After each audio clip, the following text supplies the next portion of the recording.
Thank you, Mr. Speaker. The Right Honorable Abbas Tajuddin, GCON Ian Zazo, the Speaker of the House of Nigerian People. I want to first of all thank you for this initiative. Mr. Speaker, which of course is giving opportunities to members representing their own people to speak for the people and speak for the constituents, for their constituents. Let me first of all, Mr. Speaker, identify as the same Honorable Ado Dogwa.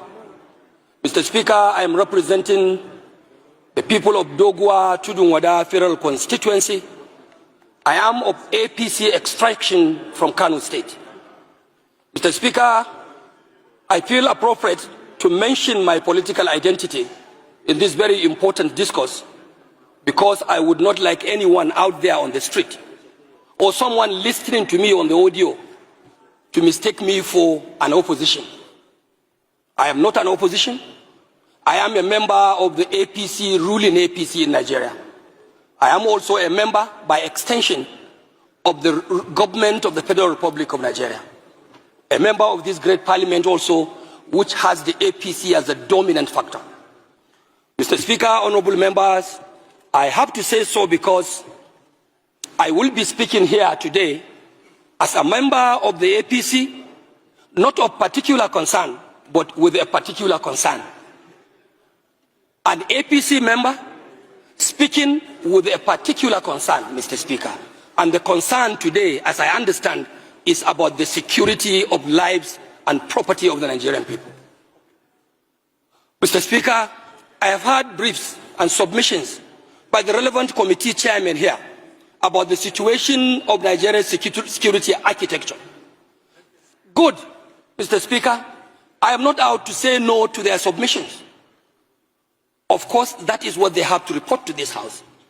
But when you are speaking, Mr. Speaker, from the point of view of Nigerian people, one must be prepared to call a spade a spade.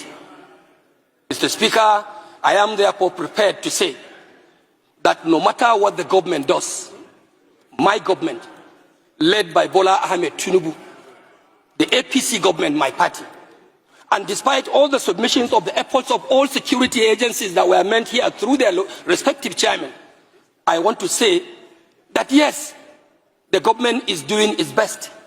The security agencies are doing their best. But I want to say with every sense of responsibility and without any fear of equivocation that their best is not good enough. It is not good enough because the security situation in Nigeria today, Mr. Speaker, it is horrific. Mr. Speaker, our security situation is tragic. Mr. Speaker, the security situation, especially in the north where I come from, is devastating. Mr. Speaker, our situation in Nigeria today in the area of security is unspeakable. It's unspeakable because our people are left ravaged in serious tension, fear and desperation, all because we are lacking and reneging in our institutional and collective responsibility as a government. Mr. Speaker, the fact remains the same, and like every one of you here would say, that the responsibility of every democratic or elected government, even military governments, Mr. Speaker, fundamental responsibility of government is the security of lives and property of its own people. Mr. Speaker, what we have today is like a failed security. What we have today, in my opinion and in my views, Mr. Speaker, is like, for me to quote in the words of the popular Bob Marley in his own song in those days in the 80s, when he was saying, war in the north, war in the west, war in the east, and war down south. Mr. Speaker, today, Nigeria is operating under a complete war against humanity. And this House must not only continue to chant slogans, move motions, take contributions from members. We must have to step up and rise up to the expectation of our own people. And that expectation must be beyond making pronouncement on the floor. Mr. Speaker, we have to step our institutional mandate. We have to step our institutional commitment and determination to protect the lives of the vulnerable people. Mr. Speaker, you rightly said in your remarks that you were in Kebbi State. As God may have it, Mr. Speaker, I went to Kebbi with you.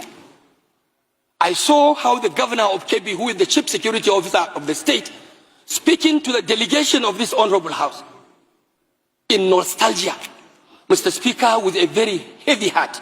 At a point, I would not miss to say, I will not be mistaken to say that I saw the governor weeping in the heart.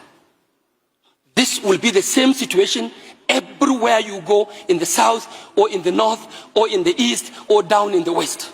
Mr. Speaker, our governors are not only overwhelmed, it's like they cannot even do it. The responsibility of security, Mr. Speaker, of course, by the constitutional provisions, it is a sole responsibility, more of a sole responsibility to the center. I agree with whoever may say, of course, governors in the subnationals are also accountable and they must be held responsible for the security of lives and properties of their people.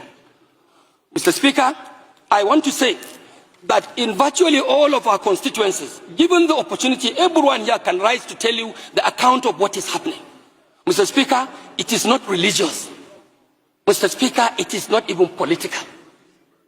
This fight and this menace of insecurity in Nigeria is something that does not have any identification of one's party or one's religion or one's tribe whatsoever. It is a calculated attempt to demoralize the Nigerian state. And if care is not taken, Mr. Speaker, even for those of us who take politics more seriously, we'll have a very big question to answer at the end, because it is like this unnecessary insecurity going on. This is a high level of conspiracy targeting our political processes. As we are approaching 2027, Mr. Speaker, we will all be expected to have a peaceful conduct of our polls. How do you have that if our communities, local communities, are plunged into crisis, into banditry, into kidnappings in the churches, in the mosque, even down in the oil producing area, which is our economic live wire? Production of oil, crude oil, is being unfortunately undermined by militia groups. So it is like a collective thing that we must put our hands on deck and call whoever is responsible, sir, to order. Order, order, and order.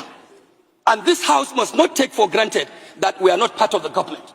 If the government is wanting, this institution of the legislature is a component of the government itself.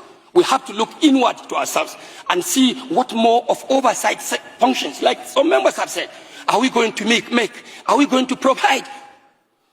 Mr. Speaker, we can even declare legislative emergency. Close the house, shut it up. Who are you legislating for? What laws are you making when the country is running in blood? The country is running in blood and tears. You cannot go, the farmers cannot go to farm. Our traders cannot go to market. Worshippers cannot go to mosque, cannot go to churches. Then what are you legislating here? Mr. Speaker, if the government is not prepared to actually do the right thing that will protect the lives and property of our people, I urge on you, I urge on this honorable house, as a house of the people of Nigeria, to stand up to pay the supreme cost. And that is no more than to shut this house down and to call emergency on any legislative issue and wait until the right thing is taken by the government of the day. Mr. Speaker, I also want to believe we are equally responsible. We should also go down to our constituencies and lead civil organizations, like the civil vigilante. Let's go and reorganize our vigilante groups. We take commands and take charges of such civil organizations to see how we can salvage and protect our country, Nigeria.